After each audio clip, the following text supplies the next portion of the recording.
Hello welcome to ఏకేఎస్ఐఎస్ weekly current affairs MCQs అనేటువంటివి already discuss చేయడం జరుగుతుంది. So June first week, second week, third week ఈ video చూస్తున్నారు.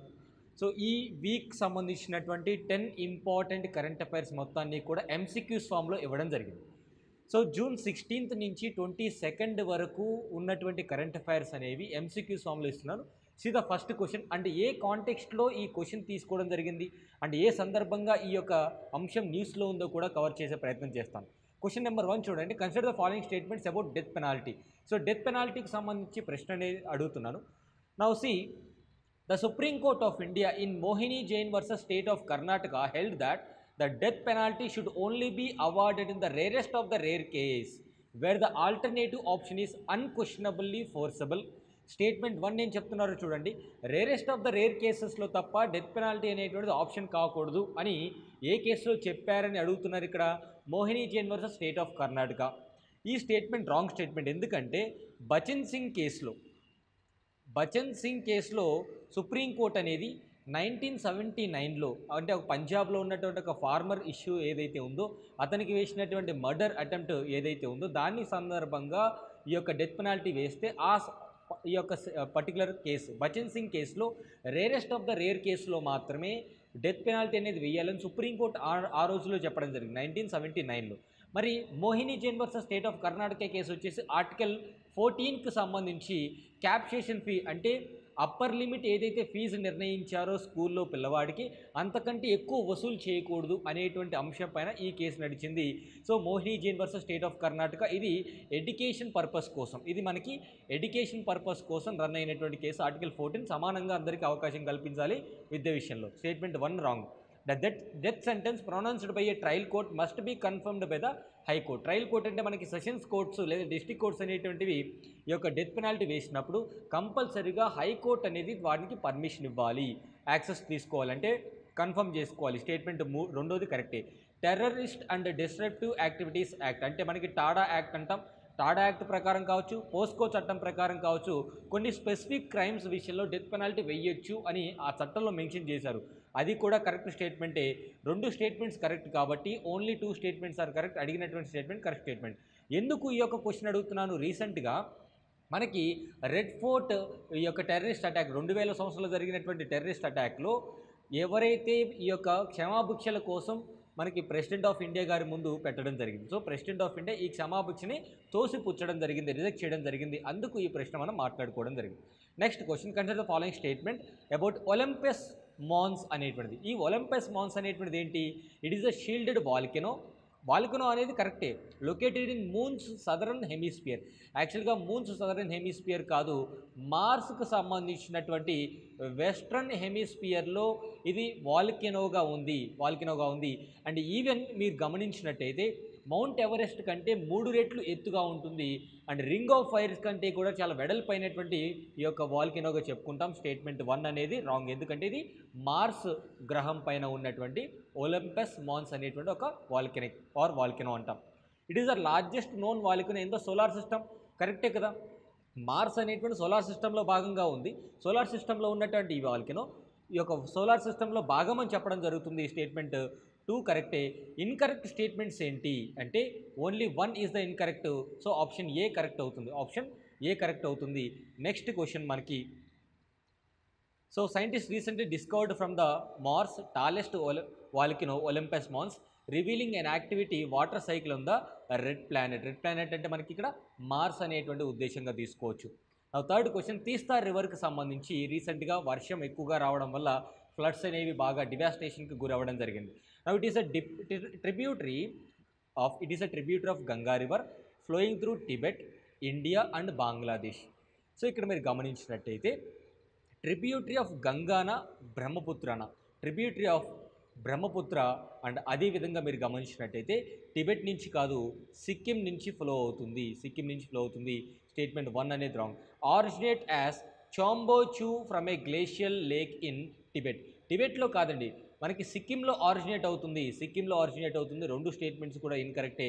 How many of the above statements are incorrect? Both 1 ఇన్కరెక్టే, 2 incorrect. అడుగుతున్నటువంటి statements incorrect statements అడుగుతున్నారు కాబట్టి C is the right answer.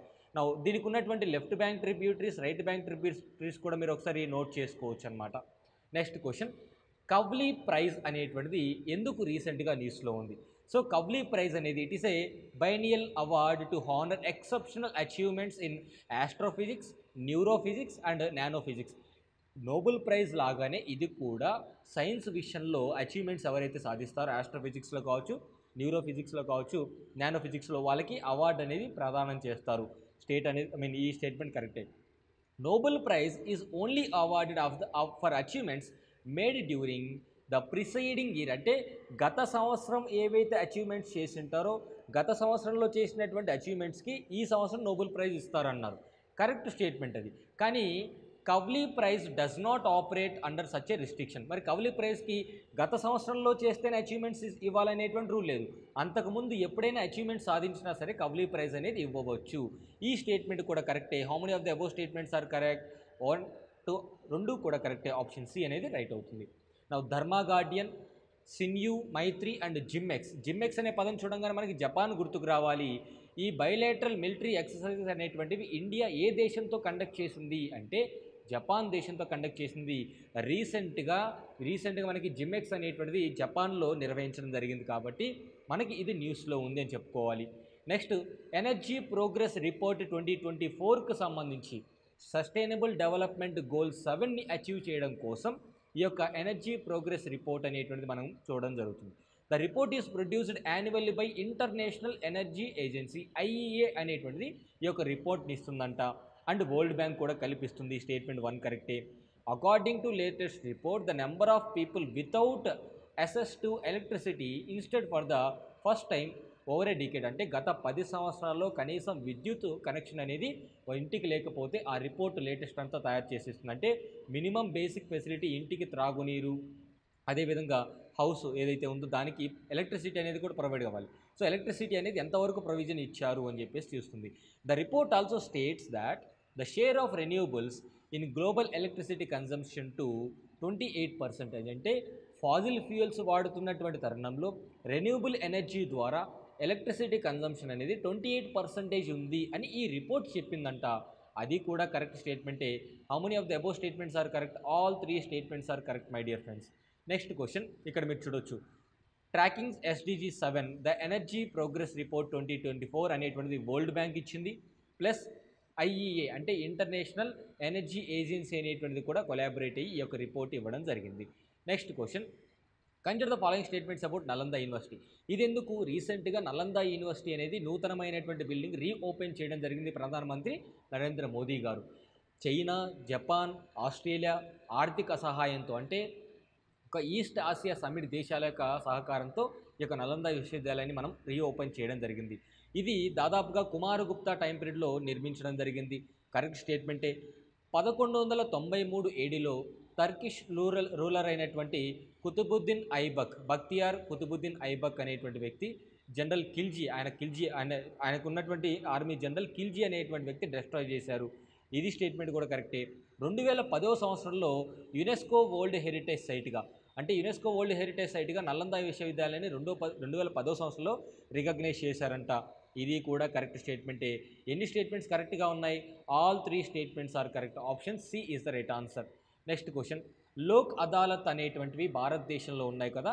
మనకి legal services act, national legal services act 1987 ప్రకారం లోక్ అదాలత్స్ అనేటువంటివి భారతదేశంలో ఏర్పాటు చేయడం జరిగింది.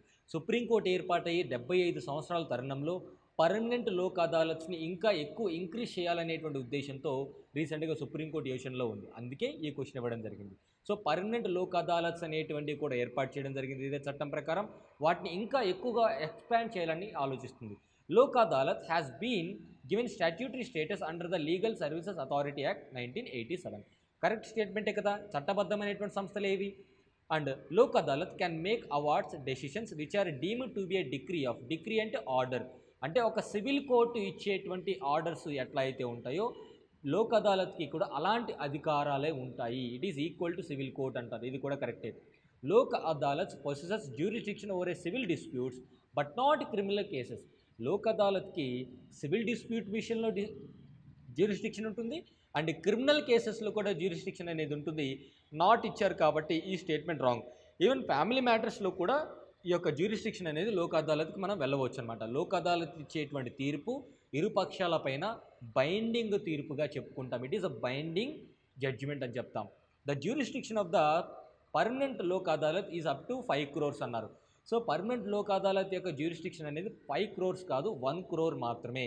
1 crore మాత్రమే. ఈ స్టేట్మెంట్ కూడా wrong. How many of the above statements are correct అంటే ఓన్లీ 2 స్టేట్మెంట్స్ ఆర్ కరెక్ట్. ఒకటోది మరియు రెండోది కరెక్టు, మూడోది నాలుగోది రాంగ్ స్టేట్మెంట్స్ అనమాట. నా ఇక్కడ చూడండి ఎందుకు ఈ ప్రశ్న వచ్చింది ఇప్పుడు అంటే, ఎందుకు ఈ ప్రశ్న వచ్చింది? సుప్రీంకోర్టు ఏర్పాటయ్యి 75 సంవత్సరాలు అవుతుంది కాబట్టి ఈ ప్రశ్న పెండింగ్ కేసెస్ అనేటువంటివి లోక్ అదాలత్ల ముందు ఏవైతే ఉన్నాయో పర్మనెంట్ లోక్ అదాలత్స్ని ఇంక్రీజ్ చేయడం కోసం. నా గ్రేట్ స్కీమ్ అనేటువంటిది దేనికి సంబంధించింది అంటున్నారు.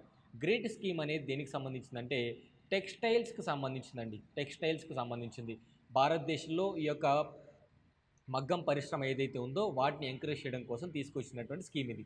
It AIIMS to encourage young innovators and startup ventures in the field of artificial intelligence to translate their ideas into commercial technologies and products. Artificial intelligence కాదు, టెక్స్టైల్స్ అనమాట. Statement 1 wrong. Grant in aid అనేది 50 లక్షల వరకు 18 నెలల కాలం వరకు up to period of 50 lakhs amount అనేది 18 నెలల వరకు ప్రొవైడ్ చేస్తూ ఉంటారు దశల వారీగా. స్టేట్మెంట్ కరెక్టే. ఎవరికి? టెక్స్టైల్ స్టార్టప్స్ ఉన్నటువంటి వాళ్ళకి, టెక్స్టైల్ స్టార్టప్స్లో ఇన్నోవేటర్స్గా ఉన్నటువంటి వాళ్ళకి. Ministry of science and technology the nodal ministry. యాక్చువల్గా మినిస్ట్రీ ఆఫ్ టెక్స్టైల్స్ అనేటువంటిది నోడల్ మినిస్ట్రీ. ఈ స్టేట్మెంట్ కూడా wrong. How many of the above statements are correct?